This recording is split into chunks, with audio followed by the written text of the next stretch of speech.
This YouTube channel does not promote any violent, harmful, or illegal activities. All content provided by this channel is meant for an educational purpose only.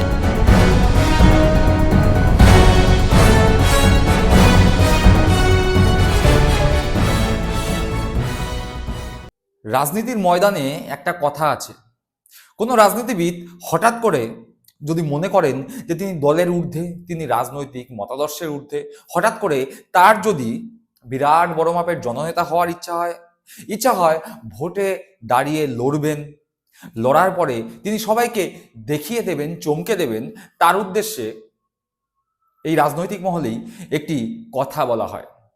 ওর সাথে নিজের গায়ের গেঞ্জি আর জাঙ্গিয়া এ দুটি ছাড়া আর কেউ নেই। অর্থাৎ সেই রাজনীতিবিদ হয়তো ভোটে দাঁড়াবেন, কিন্তু তার সাথে না আছে লোকবল, না আছে জনসমর্থন, না আছে মানুষের সহানুভূতি। ঠিক এই রকম পরিস্থিতিতেই এই মুহূর্তে পশ্চিমবঙ্গের একজন রাজনীতিবিদ, পাল্টিবাজ, ধান্দাবাজ, কংগ্রেস থেকে তৃণমূল থেকে সাসপেন্ড হওয়া অবস্থায় বিজেপিতে যোগদান, বিজেপি থেকে আবার তৃণমূল থেকে সাসপেন্ড হয়ে এবার নতুন দল খোলা হুমায়ুন কবির। এই হুমায়ুন কবিরের সঙ্গে নিজের দুটি হাত দুটি পা ছাড়া আর কেউ আছে কিনা সে নিয়ে সন্দেহে মধ্যে পড়েছেন হুমায়ুন কবির। কেন? তার কারণ হুমায়ুন কবির ইতিমধ্যেই দল ঘোষণার পাশাপাশি ঐতিহাসিক একটি ঘটনা ঘটিয়েছেন, যা এই পশ্চিমবঙ্গের রাজ্য রাজনীতিতে এখনো পর্যন্ত কোনো নেতা কোনো নেত্রী ঘটাতে পেরেছেন কিনা সে বিষয়ে যথেষ্ট সন্দেহ আছে। হুমায়ুন কবির দল ঘোষণা করার সঙ্গে সঙ্গে আগামী 2026 বিধানসভা নির্বাচনে কোন আসন থেকে কারা প্রার্থী হবে তার তালিকা প্রকাশ করেছেন, এবং সেই তালিকা প্রকাশ করেই তিনি হোঁচট খেয়েছেন। নিজের নাম তো দুটো জায়গা থেকে ঘোষণা তিনি করেছেন, কিন্তু তার পাশাপাশি বালিগঞ্জ, কলকাতার বালিগঞ্জ বিধানসভা কেন্দ্র, যেই বিধানসভা কেন্দ্র থেকে একসময় তাবড় রাজনীতিবিদ, গোটা ভারতবর্ষ ব্যাপী যার সুপরিচিতি রয়েছিল, সেই সুব্রত মুখোপাধ্যায় ভোটে দাঁড়াতেন এবং বারংবার জয়লাভ করতেন। সেই বালিগঞ্জ কেন্দ্রে সুব্রত মুখোপাধ্যায়ের মৃত্যুর পরে তৃণমূল কংগ্রেসের প্রতীকে বাবুল সুপ্রিয় লড়েন, বিধায়ক নির্বাচিত হন এবং বর্তমানে তিনি মন্ত্রী। সেই বালিগঞ্জ বিধানসভা কেন্দ্রে হুমায়ুন কবির নিশা চট্টোপাধ্যায় নামক এক মহিলাকে প্রার্থী হিসাবে ঘোষণা করেন, কিন্তু পরবর্তীকালে নিশা চট্টোপাধ্যায়ের বিভিন্ন ভিডিও সমাজ মাধ্যমে প্রকাশ পায় এবং তখনই সাথে সাথে হুমায়ুন কবির নিশা চট্টোপাধ্যায়ের নাম সেখান থেকে উইথড্র করেন, ফিরিয়ে নেন। বলেন যে নিশা চট্টোপাধ্যায় বালিগঞ্জ বিধানসভায় আমার দল অর্থাৎ হুমায়ুন কবিরের দল, সেই দলের হয়ে প্রার্থী হচ্ছেন না, বরং সেখানে তিনি নিজের মামাকে প্রার্থী বলে ঘোষণা করেন। একবার শুনি নিশা চট্টোপাধ্যায়কে কেন তিনি সেখান থেকে প্রার্থী করলেন না, কেন তার নাম প্রত্যাহার করলেন এবং নিজের মামাকে সেখানে প্রার্থী করলেন, কেন? সেই বক্তব্য হুমায়ুন কবিরের মুখ থেকে একবার শুনি। উনি হচ্ছেন ওনাকেই করা হচ্ছে বালিগঞ্জের প্রার্থী। উনি বলছেন উনি রাজনীতির লোক না। রাজনীতি তো আমরা করব। সবাই কি রাজনীতির লোক হয়? তৃণমূলের যারা এমপি, নুসরত কদিন রাজনীতি করেছে, মিলি চক্রবর্তী কদিন রাজনীতি করেছে, সব মমতা ব্যানার্জির দেখে, মমতা ব্যানার্জির নির্দেশে তারা সব রাজনীতিক হয়ে গেছে, এমএলএ হয়েছে, এমপি হয়েছে। তা আমার মামা হয়, ওনারা এখানেই থাকেন। ওনার আর এক ভাই, তিনিও পুলিশের এডিসি থেকে রিটায়ার করেছেন, উনিও তাই। এরা দীর্ঘদিন ধরে কলকাতা পুলিশের সার্জেনে ঢুকেছিল, তারপরে বিভিন্ন পদে ইন্সপেক্টর, তারও উপরে কাজ করেছে। ওনার একটা ছেলে মেয়ে, তারা পড়াশোনায় ভালো, তারা নিজের কাজ করছে। মামি কোনো আপত্তি করেনি। ছেলে মেয়েরা ভাবছে যে রাজনীতিতে গিয়ে কি হবে, ওটা আমি দায়িত্ব নিয়ে আমি দেখব, সবটাই দেখে দেবো। কি আপনি দায়িত্ব নিয়ে জিতিয়ে আনবেন? নিশ্চিতভাবে। ওনার সম্বন্ধে আমার কোনো এলিগেশন ছিল না, এখনও নাই, কিন্তু তিনার পোশাক আশাক, তিনার যে ভাইরাল হয়েছে, আমি এই ধরনের কোনো ব্যক্তিকে নিশ্চয়ই আগামী দিনে যাদের প্রার্থী তালিকায় না মানব, খুব ক্রস চেক করে দেখে একজন তৃণমূলের আমি জানতে পেরেছি যে ক্যামাকি স্ট্রিটের একজন কর্তা এটা আমার পিছনে লাগিয়ে দিয়ে এটা করেছিল। শুনলাম হুমায়ুন কবিরের বক্তব্য, অর্থাৎ বালিগঞ্জ বিধানসভা কেন্দ্র, সেই বিধানসভা কেন্দ্র থেকে 2026 বিধানসভা নির্বাচনে হুমায়ুন কবির নিজের মামা, সেই মামাকে যিনি প্রাক্তন পুলিশ কর্তা, দীর্ঘদিনের পুলিশে কাজ করবার অভিজ্ঞতা তার রয়েছে, সেই পুলিশ কর্তাকে বালিগঞ্জ বিধানসভা কেন্দ্র থেকে 2026 বিধানসভা নির্বাচনে প্রার্থী তিনি ঘোষণা করলেন। কে ঘোষণা করলেন? তৃণমূল থেকে সাসপেন্ড হয়ে যাওয়া হুমায়ুন কবির, বিতর্কিত হুমায়ুন কবির। কিন্তু ওই যে বললাম, রাজনীতিতে একটা কথা খুব চালু আছে, ওর সঙ্গে ওর গেঞ্জি আর জাঙ্গিয়া ছাড়া আর কেউ নেই। হুমায়ুন কবিরের অবস্থা খানিকটা সেরকম। আর দেবাংশুর গানের সেই লাইনটা, দিদির ছবি সরবে যাবে বন্ধু সেদিন খেলা হবে। দিদির ছবি তো হুমায়ুনের মাথার পিছন থেকে সরে গেছে, কিন্তু এত তাড়াতাড়ি মামার আশীর্বাদী হাতও হুমায়ুনের মাথা থেকে সরে যাবে তা হুমায়ুন নিজেও হয়তো বুঝতে পারেননি। আপনারা দেখলেন কিছুক্ষণ আগে একটি ভিডিও, যেখানে দেখা গেল হুমায়ুন কবির নিজের মামা বলে পরিচয় দিয়ে এক পুলিশ কর্তাকে পাশে দাঁড় করিয়ে ঘোষণা করলেন যে আমার মামা রাজনীতির লোক নন, কিন্তু আমার মামাকে আমি বালিগঞ্জ বিধানসভা কেন্দ্র থেকে 2026 বিধানসভা নির্বাচনে প্রার্থী ঘোষণা করলাম আমার দলের থেকে।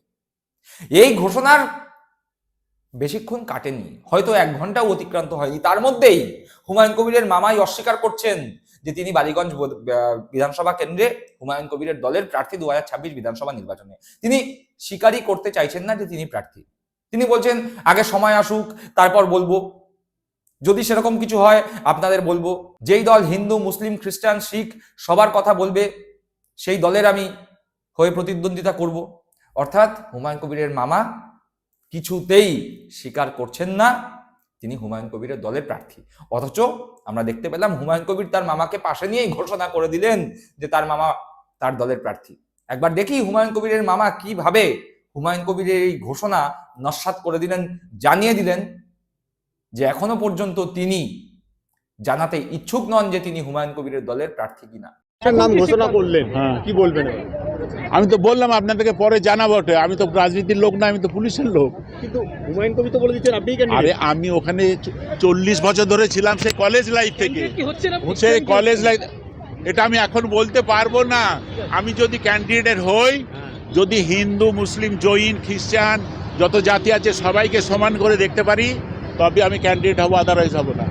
আমি চাকরি জীবনে সিপিএম, কংগ্রেস, আরএসপি, বিজেপি যত পার্টি আছে কেউ আমাকে কোনোদিন গালাগালি দেয়। বালিগঞ্জ তো কর্মজীবনে অনেক ঘুরেছেন। কর্মজীবনে না, 40 বছর ছিলাম ওই এরিয়াতে। আমার কোয়ার্টার ছিল ওখানে, আমার দাদার কোয়ার্টার ছিল ওখানে। যদি ক্যান্ডিডেট হন কিভাবে ওই জায়গাটাকে আপনি পরে বলবো, আমি তো বললাম আমি রাজনীতিবিদ নই। 5 জন উনি হচ্ছেন তাহলে? ওনাকেই করা হচ্ছে বালিগঞ্জের প্রার্থী। আর শুনুন না, আপনি বলছেন যে কোনো ধর্ম যেখানে থাকবে না সেই রাজনৈতিক দল করবেন। হুমায়ুন কবির তিনি বাবরি মসজিদের শিলান্যাস করেছেন, বাবরি মসজিদ করছেন, তাহলে আপনার নাম ঘোষণা করছে, কি বলবেন? আমাকে তো, আমি ওইসব ব্যাপারে প্রশ্ন কোনো উত্তর দেবো না। আমি তো আপনাকে বললাম আমার কাছে কংগ্রেস, আরএসপি, সিপিএম, বিজেপি যত পার্টি ছিল সব সমান মানুষ, অল ম্যান ইজ ইকুয়াল, তেমনি সব জাতির লোক আমার কাছে সমান। দেখলাম, শুনলাম হুমায়ুন কবির এবং হুমায়ুন কবিরের মামার বক্তব্য। অর্থাৎ হুমায়ুন কবিরের নিজের পরিবারই হুমায়ুন কবিরের পাশে নেই, আর হুমায়ুন কবির দায়িত্ব নিয়ে ফেলেছেন বাংলার মুসলিমদের। হুমায়ুন কবির বাংলার মুসলিমদের মসিয়া হয়ে ওঠার চেষ্টা করছেন। তিনি বিতর্কিত বাবরি মসজিদের শিলান্যাস করছেন এবং তিনি বলছেন 90টি আসনে তিনি জয়লাভ করবেন এবং বাংলার যেই সরকারই হোক না কেন সেই সরকারের রিমোট কন্ট্রোল তার হাতে থাকবে। অথচ দেখা যাচ্ছে তার পরিবারই তার পাশে নেই। আসলে হুমায়ুন কবিরের মূল উদ্দেশ্য বিভিন্ন জায়গা থেকে সংখ্যালঘু প্রার্থী করে সেখানকার মুসলমান ভোট কাটা এবং তৃণমূল কংগ্রেস তথা মমতা বন্দ্যোপাধ্যায়কে বিপদে ফেলা। এই কথা আমরা নয়, হুমায়ুন কবির নিজে স্বীকার করে নিচ্ছেন। হুমায়ুন কবির নিজে বলছেন আমার লক্ষ্য পশ্চিমবঙ্গের মাননীয় মুখ্যমন্ত্রীকে প্রাক্তন করা। অর্থাৎ বিজেপির যা লক্ষ্য, শুভেন্দু অধিকারীর যা লক্ষ্য, হুমায়ুন কবিরেরও একই লক্ষ্য। একবার হুমায়ুন কবিরের বক্তব্য শুনবো। আমি তো কলকাতার সমস্ত জায়গায় প্রার্থী দেবো, বন্দরেও প্রার্থী দেবো, মমতা ব্যানার্জির ভবানীপুরেও প্রার্থী দেবো, ও এন্টালিতেও স্বর্ণকুমার সাহার বিরুদ্ধে প্রার্থী দেবো, সব জায়গায় চন্দ্রিমা ভট্টাচার্যের বিরুদ্ধেও প্রার্থী দেবো, শশী পাজার বিরুদ্ধেও প্রার্থী দেবো।